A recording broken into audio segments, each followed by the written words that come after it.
This story is called The Rogue Player.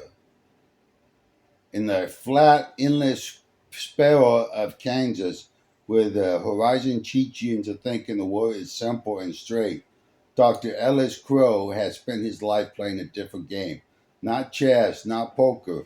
Those were too predictable for a man who hacked the Pentagon's back doors by age 22 and ghosts the NSA's radar for decades. No, Alice played Rogue, the ancient roguelike video game where death was permanent, levels randomized, and every choice could reveal your run in seconds. He saw that world that way, a predatory generating hellscape full of loot and traps, where the player, him, decides when to permadeath the whole damn server. Ellis wasn't a terrorist. He was a roguelike enthusiast. Governments, corporations, they were just bad level design. Bloated bosses with cheap hitboxes and no skill ceilings. The people, NPCs, grinding side quests in their climate control cages. Obvious to the turn-based apocalypse stinking in the cold. He built his arson in a silo disguised as a grain elevator 10 miles outside Salina. No manifesto, no demands, just a single elegant mold to the simulation, a high altitude nuke. Launched verbally like a middle finger to the sky, not to irradiate the heartland, no fallout, no mushroom clouds for the newsfeed, just a pause, an electromagnetic fuck you to reset the board. It was 2:17 a.m. on a Tuesday when he hit enter. The missile screamed upward. The missile screamed upward, a silent arrow piercing the stars, cresting at 400 kilometers before detonation. No boom on the ground, just a faint emerald shimmering across the Midwest prairies, like God had spilled paint thinner on the northern lights. Then nothing than for 3 heartbeats. The EMP washed over the continent like a digital tsunami. In Chicago, Times Square's Silicon Valley, every grade, every grid went dark. Smartphones fizzled into bricks. Peachmakers shutters. EVs roared to silent hearts on interstates. Power plants tripped like dominoes. Transformers exploded in blue-white fireball that lit the sky for miles. Air traffic control vanished. Planes became gliding coffins. Pilots wrestling yokes by flashlighting prayer. The heart of the USA, flyover country turned fly blind, felt it first. Bombs plunged into icy black silence. Cities like Kansas City and Omaha blinking out like sniff candles. No internet, no GPS, no hum of the fridge in the dead of the night. Just the wind whispering through corn stalks like it owned the place again. Ellis watched from his Faraday cage bunker, a concrete room buried under the silo. His terminal vacuum tube relics from the 50s, EMP proof, flickered to life with a single line of green text. Congratulations, we're reset. New game? He chuckled, dry as dust, and cracked a warm beer. Phase one complete. The wolves will come next. They always did. By dawn, the highway was a graveyard of mental husks. Families piled out of RVs, squinting at paper maps, yellow with age. In Wichita, a looter cracked the Walmart skylight with the tire iron only to find aisles of thawed meat swarming with flies. The National Guard mobilized on horseback. Radios fried. Humvees dead. While DC scrambled carriers on dirt bikes to relay orders from a president barking into the wind up to a wind-up field phone.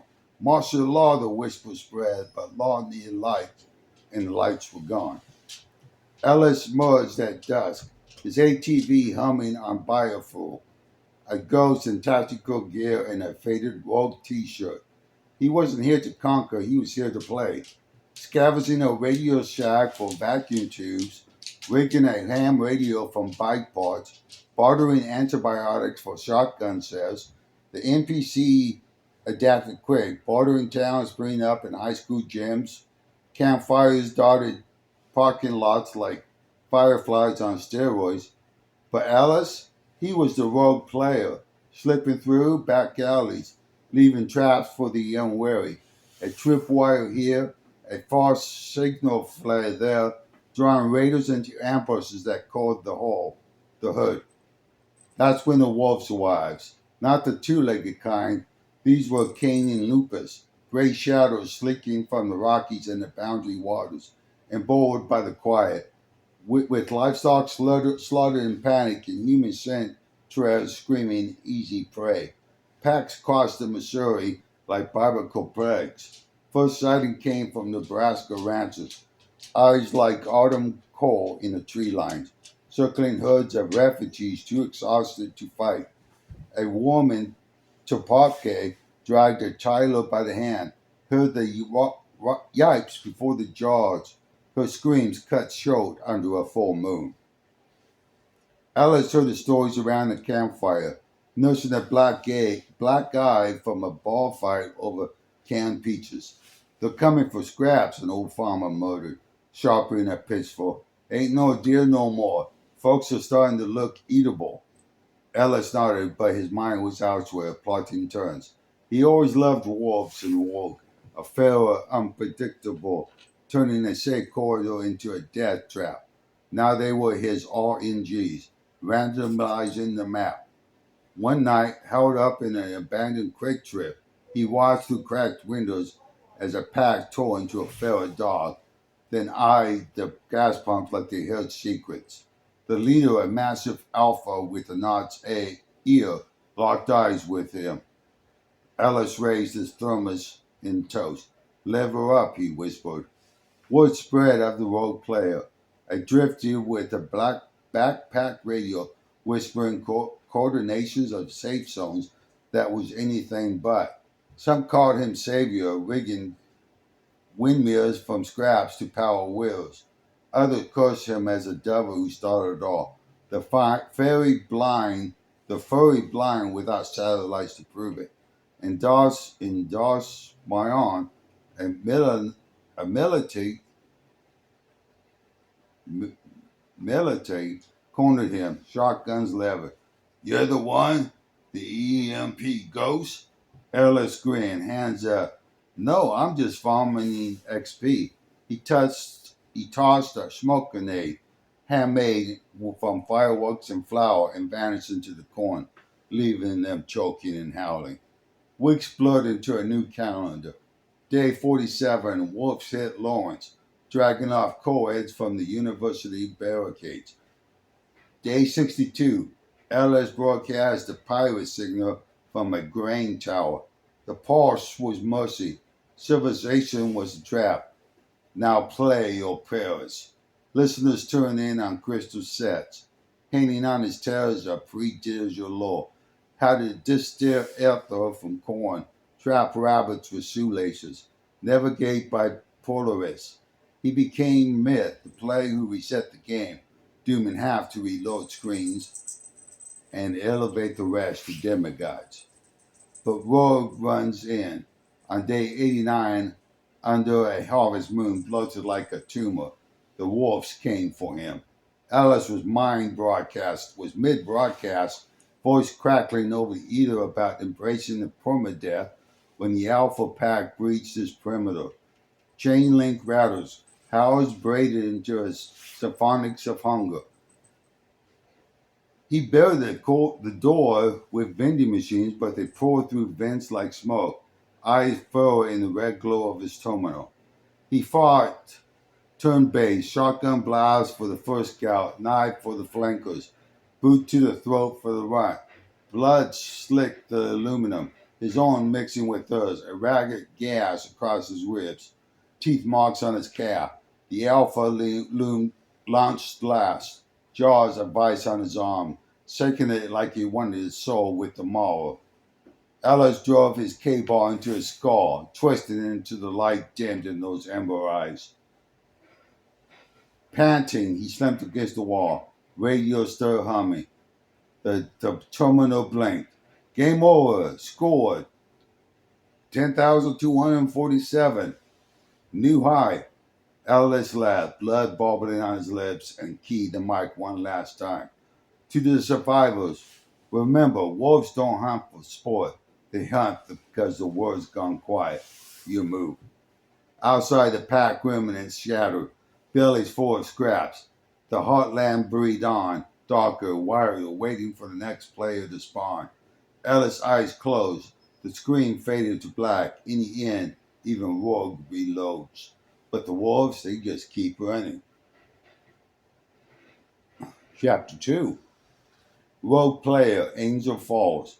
6 years after the reset, year 6 of the new calendar, or 2031 by the old count, the Pacific Northwest has become a mosaic of ruins and rebirth.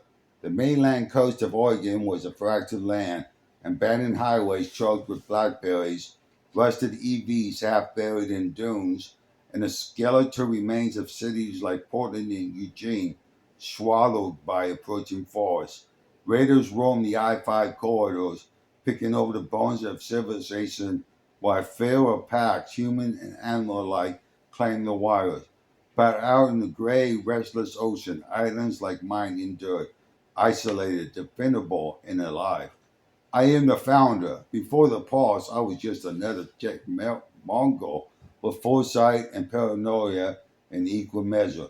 I invented Haley in a forgotten chunk of rock off the southern Oregon coast, a 400-acre private island I quietly purchased in 2022, back when land was still cheap and government still functioned. No one questioned a billionaire buying ecological preserved property. I named it Angel Falls after the post-President spring that cascaded from its central ridge. A silver ribbon plunging 200 feet into a hidden cove, pure cold water bubbling from an ancient aquifer, untouched by salt water introduction. In a world without pumps or purification plants, that spring was gold. It still is. The island sits 5 miles offshore, south of where Brookings used to be, and a stretch of water too rough for casual crossing. Rugged basalt cliffs rise sheer from the waves of the western side, topped with old growths, Sitka spruce and Douglas fir, the roots clinging the tiny soil like desperate fingers, mist clinging to the canopy most morning, turning the forest into a dripping emerald labyrinth. The eastern shore gentles into a sheltered bay, my harbor where I built the town proper. Angel Fall, the settlement started as my bunker, a reinforced concrete lounge buried in the hillside, solar panels pre-EMP hardened, and wood turbines scavenged for mainland wreckage. But survivors came, first by raft, then by sailboat, drawn by my occasional ham radio broadcast.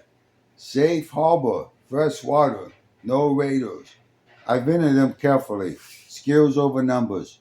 Fishermen from Astoria, farmers from the Willamette Valley, a doctor who fled Seattle's collapse. By 2031, we're 312 sold. Wooden lawn houses clustered around the spring-filled reservoir. Palace stands of driftwood and salvaged rebar rigged the bay. Fishing boats, hand-carved, crantamons and dories bobbed at the dock. Nets drying in a salt wind. Garden terrace, the southern slope. Potatoes, kale, apples grafted from old stock. Goats and chicken roam fenced pastures. They even domesticated a few deers. We trade occasionally with the mainland, where oil lamps light our nights. Fords too watch on our watch. The wolves haven't reached us yet. The ocean is our moat, but we hear them in a howl, carried on storm winds from the Siskiyous. Packs have reclaimed the redwoods, growing bold, venturing into the beaches. Sometimes they cross to smaller rocks, swimming in desperation. But the real divine is a mainland versus island. It's coming here on Angel Falls in 2031. The choice. It starts with whispers from arrivals. Mainland warlords rebuilding cities in the ruins. 45 enclaves around hydroelectric dams or geothermal vents. Hierarchy raising like reeds. Concrete barricades, gambits guns, rules enforced by fear. Civilization's echo, they call it. Human order. Then there was the others, the beast. Refugees spoke of communities deep in the jungles, the reborn rainforest swallowing the Cascade and Coast Range. People who shared the old ways, living in a tree platform, hunting with bows, blending into the green. Some go further, rumors of pack where humans run four-legged at night, guided by wolf songs under full moons. Not metaphor, something primal, unlocked by the reset. Radiation, whispers, or just the words stripped bare. By midsummer 2031, the choice was already at our docks. Boats from both sides, envoys from the cities offering alliance, truce, numbers against the wire, and runners from the jungle painted in moss or mud, inviting us to dissolve into the forest to become beasts alongside wolf. I built this place to survive the reset. Fresh water flowing internal from the falls that give its name. The island is mine legally, spiritually by right of foresight. But the people, they decided, humans, walls higher, boats stronger, reclaiming the land inch by inch. O beast, tear down the pestilence. Let the spring reclaim the clearing. Let the spruce reclaim the clearing. Run with the packs when they finally swim our moat. I played rogue long enough. Ellis Quill ended in blood and statics. Here on Angel Falls, the game branches. Cities or jungle, order or wire, by winter we know which path we choose. The spring keeps falling indifferent. The wolves keep washing from the misty shore, and the ocean between us grows narrower every year.